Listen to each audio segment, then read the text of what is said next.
estou aqui a convite de outros companheiros, Alexandre Pessoa da Fiocruz e outros mais, para retratar a situação do que se passa aqui na Vila Autódromo, no Rio de Janeiro.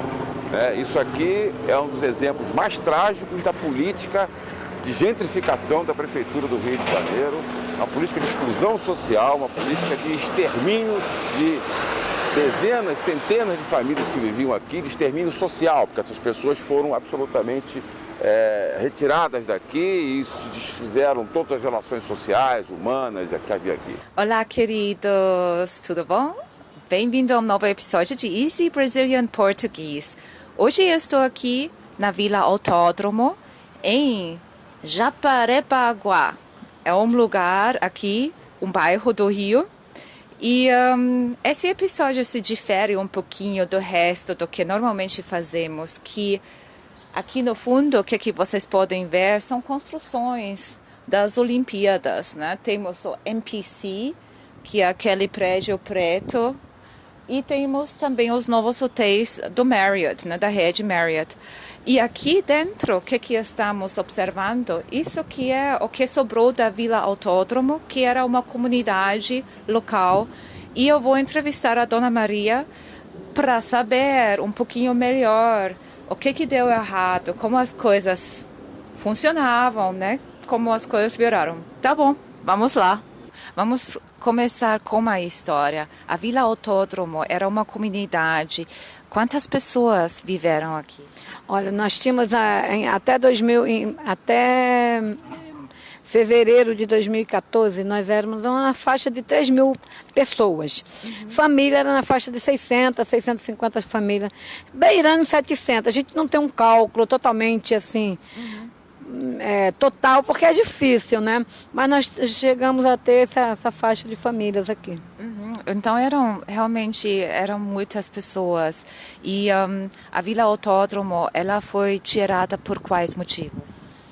Olha, a Vila Autódromo, na verdade, nós moradores, todos os moradores, a maioria acha que a Vila Autódromo foi retirada por causa da especulação imobiliária. Porque nós sabemos,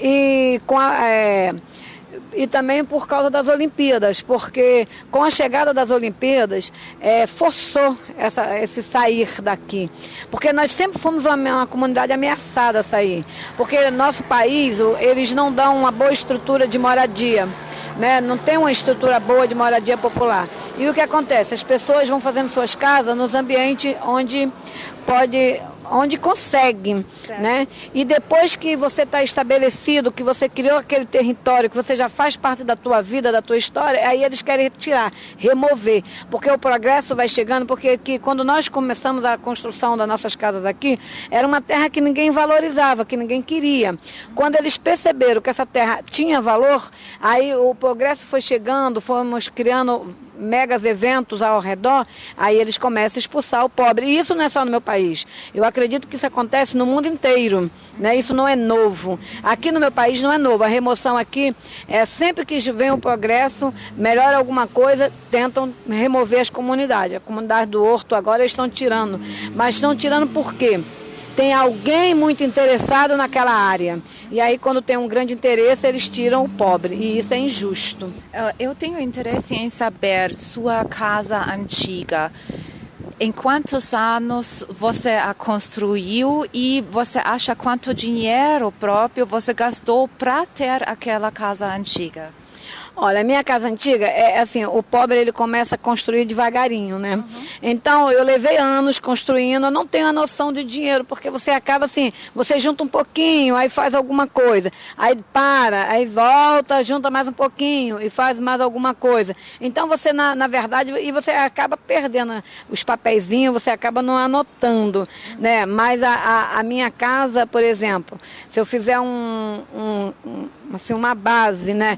Era uma casa que demorou. Eu levei mais de 6 anos para construir a minha casa, porque eu fui fazendo aos poucos. Certo. E ela foi retirada e eu não terminei ela, porque na verdade tinha muita coisa ainda que eu queria fazer, certo, e que eu não consegui fazer.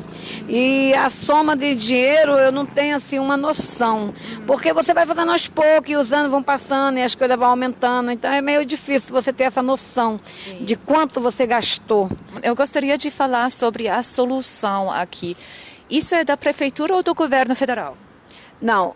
O que você quer saber? As Essas casas. casas. Não, as casas quem construiu foi a prefeitura. Porque era a prefeitura que queria tirar a comunidade. Foi a prefeitura que tirou a comunidade. E aí nós, 20 famílias, não quisemos sair porque nós entendíamos que nosso direito de ficar era certo. E se a gente pode ficar aqui, por que temos que sair? E falamos, não, nós não queremos dinheiro, porque teve uma boa negociação, né, a pressão, é muito difícil falar disso, porque assim, é um conjunto, né? Na verdade, teve um conjunto que levou as famílias a ir embora, a pressão psicológica, a pressão de você ver seus vizinhos indo embora, deixando os escômodos, então, e tem divisão na família, porque isso tudo parece que eles têm uma cartilha, né? Uma cartilha de trabalho só para fazer a remoção das famílias, porque começa a família brigar dentro de casa, começa vizinhos ficarem meio assim por causa que o outro está indo, enfim, tem toda uma estratégia que eles usam para te remover. Certo. E aí a comunidade acaba perdendo força, e aqui nessa comunidade foi lamentável, porque tinha tantas famílias e ficaram só 20. Digamos que eram 700 famílias. Sim. Não ficou nem um terço não. Entende? Só ficamos 20. Então isso é muito absurdo. Um terço não mas um décimo, digamos, né? Então ficou muito pouca. No coletivo foi uma grande perda. Nós consideramos uma vitória porque conseguimos ficar nessa comunidade e conseguimos continuar a história dessa comunidade com muitas diferenças, mas conseguimos estar aqui. Nós estamos aqui para hipotecar absoluto apoio e solidariedade, que não haja mais nenhuma remoção nessa área, absolutamente nenhuma remoção nessa área, e que o projeto de urbanização para essa área seja um projeto discutido com os moradores que aqui estão, seja discutido com cada família que aqui está, que nenhuma delas admite mais em nenhuma hipótese ser retirada daqui. E é plenamente factível, para quem conhece essa região, para quem conhece esse lugar, que se faça uma urbanização com características populares, com características sociais, para que contemple os reais interesses da população que aqui reside e que aqui quer permanecer. Eu tenho esse interesse em saber se a prefeitura deixou uma boa casa ou se faltam coisas. Não, a casa é boa, até porque eu acho que na história de prefeitura fazer casa, essa é a melhor casa, no meu ponto de vista. Tá bom. Porque a maioria das casas, porque na verdade quando eles entram em conjunto com a Caixa Econômica, então pela Minha Casa Minha Vida, é pela Caixa Econômica. E geralmente não são boas as casas, né? E são muito pequenas, geralmente não tem muito espaço. E essa casa aqui, ela foi uma conquista do morador, porque o morador, ele brigou por ela. Então, quando foi a construção, nós ficamos em cima, nós tínhamos uma comissão de moradores que todo dia passava na obra, revia, né? Então, a casa, assim, ficou boa. Não é a casa dos meus sonhos, porque a casa dos meus sonhos foi demolida, mas é uma casa boa. Nós aprendemos, então, com a sua história. Eu acho super interessante. Eu gostaria de falar com você 2, 3 horas sobre isso, mas nossos episódios são sempre bem curtinhos. Então, já agradeço bastante a sua disponibilização para nos envolver e contar também para o mundo sobre a situação.